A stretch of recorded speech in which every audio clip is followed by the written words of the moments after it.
Olá, queridos alunos e alunas do quinto ano. Aqui é o professor Wilson, coordenador. Eu vou gravar esta aula de história para vocês, mas Prodina vai continuar nas outras aulas, tá bom? Vamos falar nessa aula sobre o segundo reinado, o reinado de Dom Pedro II. Segundo reinado, digo porque, na verdade, o Brasil é um império, havia um imperador, que era Dom Pedro I, só que quando Dom Pedro I proclama a independência do Brasil, o Brasil fica independente de Portugal. Só que ele, como membro da família Bragança, ele tem ainda ligações com Portugal. E o reino português estava sendo ameaçado.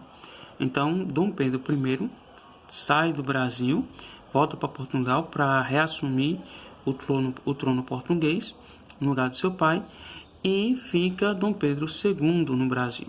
E nós temos então o período da regência. Dom Pedro II era ainda uma criança, mas quando ele chega aos 15 anos, o Poder Legislativo decide então proclamar uma lei para fazer com que ele possa assumir já o reinado, como imperador. Isso em 1840. Dom Pedro II assume então o reinado brasileiro, o Império Brasileiro. O seu governo foi um dos mais extensos da história, durou mais de 40 anos. Para muitos estudiosos, isso se deve à questão econômica, porque nesse período o Brasil estava ligado à questão cafeeira, ou seja, os produtores de café, principalmente de São Paulo, região de Minas, e outras regiões do Brasil, mas principalmente de São Paulo, o café estava em expansão e muitos outros países começaram a comprar café do Brasil. Então, com isso, o Brasil teve uma questão econômica, uma estabilidade econômica que permitiu que o reinado de Dom Pedro fosse tão longo. Diante disso, muitos países estavam consumindo o café brasileiro, e até hoje é um dos melhores cafés do mundo, diga-se de passagem, mas essa economia ligada à agricultura não ajudou muito a questão da industrialização do país.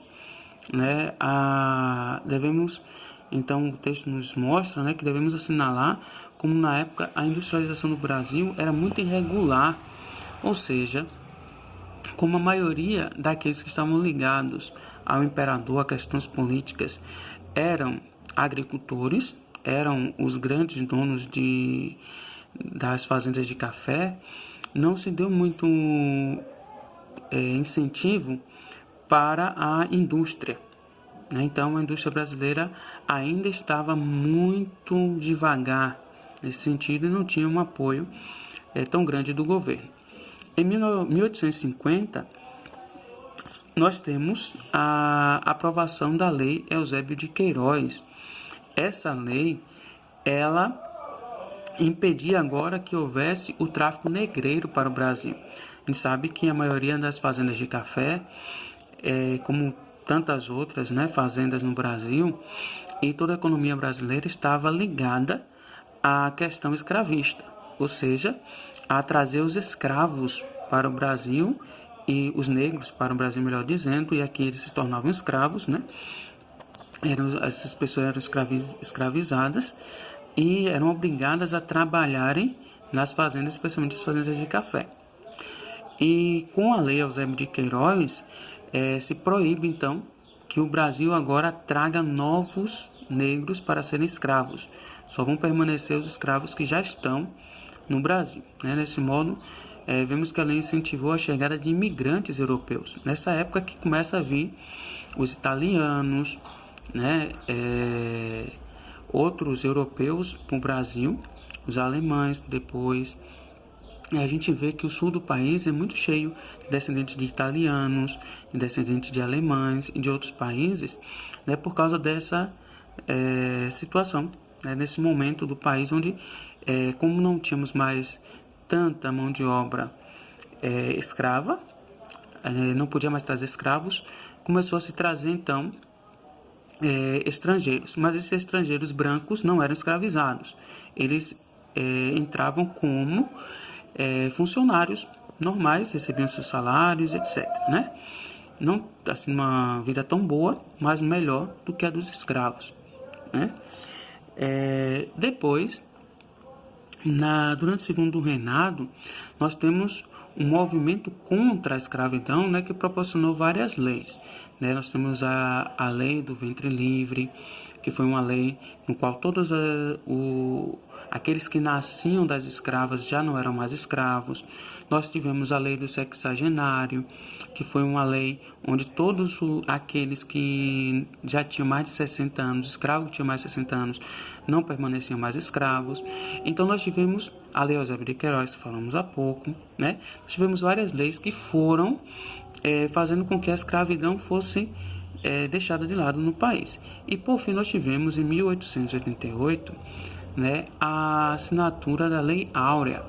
O Dom Pedro II se ausenta, a princesa Isabel fica como princesa regente no momento e ela assina então a Lei Áurea, né, que foi a lei que finalmente aboliu a escravidão no Brasil.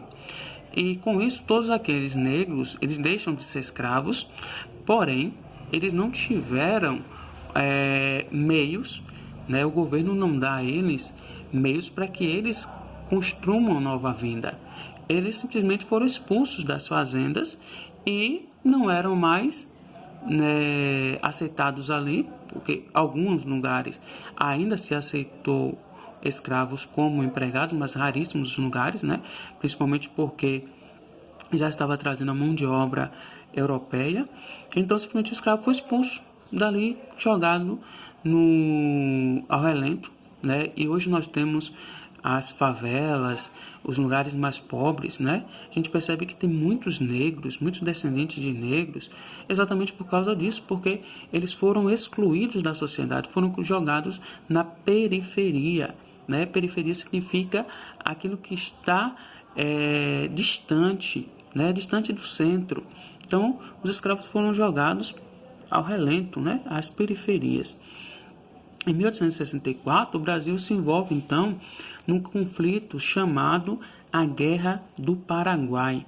O Paraguai estava querendo tomar algumas terras brasileiras e, então, o Brasil se junta com outros países, né? No caso, a Argentina e o Uruguai, e proclama guerra contra o Paraguai para defender o seu território, tá bom? Então, isso na bacia do Prata, ou seja, do Rio Prata. E aí, então, com o apoio da Argentina e do Uruguai, eles lutaram contra os paraguaios e por 6 anos, né? O Brasil, então, venceu essa guerra. Essa guerra fez com que o exército brasileiro saísse muito fortalecido, né? E com isso, junto com os republicanos, aqueles que já tinham ideias republicanas, o exército brasileiro começou a ganhar força contra o império, né, contra o imperador. E ele começou, então, o exército começou a se interessar em interferir nas questões políticas do país. Então, junto com os republicanos e os abolicionistas, a gente vê no Brasil um desejo muito grande agora já de uma república, né? Os republicanos eram aqueles que desejavam que o Brasil se tornasse uma república, como hoje é uma república, né? Os abolicionistas eram aqueles que defendiam a abolição dos escravos, né? Que aconteceu, como vimos há pouco, em 1888. Muitos países ao entorno do Brasil já não eram mais monarquias, ou seja, já não tinha mais reis. O Brasil era o único país daqui das Américas, né, da América do Sul principalmente, que permanecia com a organização política de um império. O império é um reino muito grande, né? Muitos países da América Latina já tinham proclamado a sua república. Então, isso influenciou muita gente aqui no Brasil. tá? Não obstante as posições contrárias ao Império, né, Dom Pedro II também teve um desafeto, ou não digamos um desafeto, mas teve um desentendimento grande com a Igreja Católica, né? Lembramos que durante o período do reinado, o Brasil, durante o período do reinado, o Brasil, ele tem uma ligação muito forte com a Igreja Católica, né, com o chamado padroado. Não vou explicar agora isso, que é muito difícil para vocês no momento, mas era uma união do Estado, do rei, com a Igreja, né? Só que o Papa anunciou então que os padres, os bispos, expulsassem aqueles que eram envolvidos com a maçonaria. A maçonaria, quem é maçom, são aqueles que fazem parte de um grupo no qual, independe da religião, né, eles acreditam em um Deus chamado arquiteto do universo. E eles têm muitos segredos, muitas coisas assim, que o Papa não concorda, né, até hoje, e por isso o Papa mandou que expulsassem os maçons. E Dom Pedro II, ele era maçom. Então ele não concordou com essa expulsão dos maçons, então ele acaba brigando com a Igreja Católica. Sendo assim, começam a crescer os ataques a Dom Pedro, né? Imagina aí que ele tem agora os abolicionistas, que estão um pouco contra ele, apesar de conseguirem, né, muito do que queriam. Nós temos os republicanos, e agora nós temos setores, alguns padres, né, alguns setores da Igreja Católica que também estão contra Dom Pedro, né? Ele aí ficou como sendo autoritário, né? É acusado a manter uma ordem política problemática e ineficiente, né? Porque os outros olham para os outros países e veem os outros países agora como repúblicas. Então está dizendo que Dom Pedro, mantendo o Brasil como uma monarquia, ele está sendo retrógrado, né? Ou seja, está indo para trás.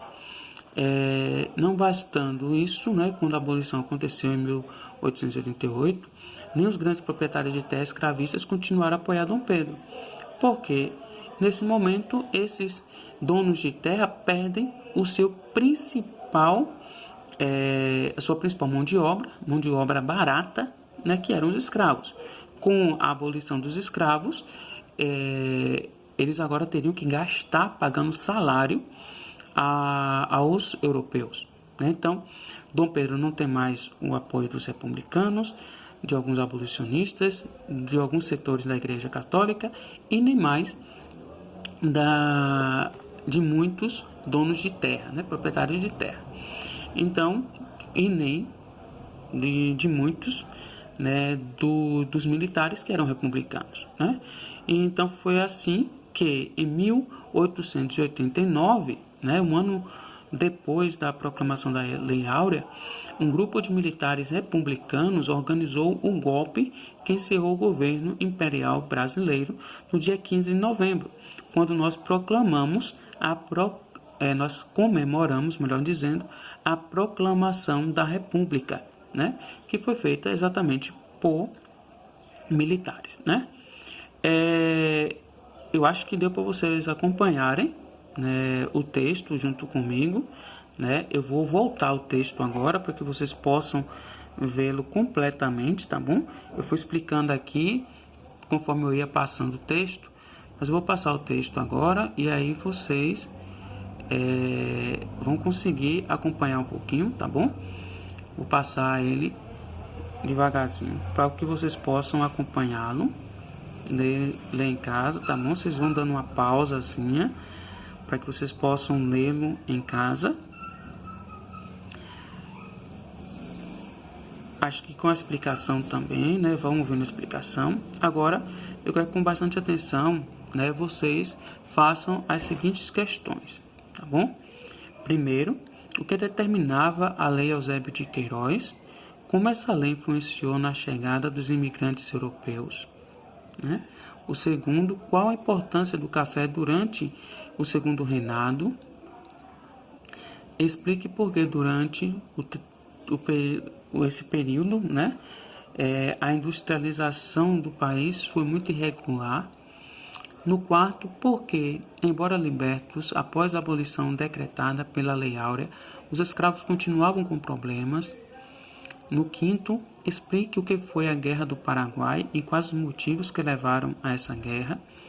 No sexto, qual o objetivo dos abolicionistas e republicanos. E agora, no sétimo, como se deu o fim do governo imperial. Bom, um cheiro para todos e bom estudo.